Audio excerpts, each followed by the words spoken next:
नमस्कार, मैं हूं रंजना। आप देख रहे हैं सोका टाइम।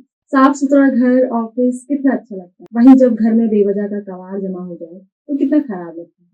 घर में रखे कबाड़ की सफाई तो हम सभी बहुत आसानी से कर लेते हैं और देखा भी होगा कि मम्मी कैसे कबाड़ बेचकर पैसे भी कमा लेती है। कभी कभी कचरा कबाड़ कितना काम आ जाता है, ऐसा सोचकर भी हैरान होते हैं। अब जैसे कि मम्मी ने कबाड़ बेचकर पैसे कमा लिए, वैसे ही भारत की कई सरकारी ऑफिस अपने ऑफिस के रखे कबाड़ को बेचकर पैसे कमा रहे हैं। अक्सर देखा होगा कि सरकारी ऑफिस में कितनी फाइलें, पेपर कबाड़ के तौर पर जमा हो जाते हैं। ऐसा हाल अधिकतर सरकारी ऑफिस में ही देखने को मिल सकते हैं। स्वच्छ भारत मिशन के तहत हाल ही में एक सर्वे में आया कि 4 साल में कबाड़ बेचकर की कमाई, ये कमाई थी 20,364 करोड़ की। लगातार एक महीने तक चले अभियान में सबसे ज्यादा कमाई हुई केंद्रीय राज्य मंत्री जितेंद्र सिंह ने एक्स पर जानकारी साझा की थी, जिसे प्रधानमंत्री मोदी ने सराहा। ये कबाड़े सरकारी दफ्तरों 129.4 लाख फाइलों व अन्य सामान को बेचकर की गई थी, जिससे सरकारी दफ्तरों की सफाई तो हुई ही, सरकारी दफ्तरों की कार्यशैली में भी अच्छा प्रभाव पड़ा।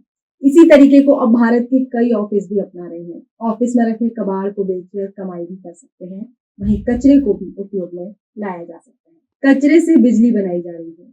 स्वच्छ भारत मिशन के तहत देश भर के कूड़े से वेस्ट टू एनर्जी प्लांट्स के तहत बिजली बनाई जाएगी। ये पहला प्रयास महाराष्ट्र के पिंपरी चिंचवाड़ा ने किया है, जहां वेस्ट टू एनर्जी प्लांट्स में बनी ऊर्जा का उपयोग किया जा रहा है। यह प्रोजेक्ट 21 साल तक चलेगा, जिस पर 300 करोड़ रुपए खर्च हुए हैं। सूखे और गीले कचरे से बिजली उत्पन्न की जाती है।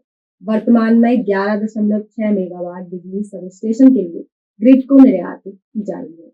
इसी तरह से बेंगलुरु में भी बिजली बनाई जा रही है, जिसकी 2021 में शुरुआत की गई थी। दिल्ली में भी वेस्ट टू एनर्जी को लेकर ठोस कदम उठाए गए हैं, जहां 4 प्लांट स्थापित हो चुके हैं। दिल्ली में 7600 टीपीडी वेस्ट से 76 मेगावाट बिजली बनाई जा रही है। वहीं हरियाणा में भी कचरे से बिजली बनाने की कवायद 2017 में हो चुकी थी।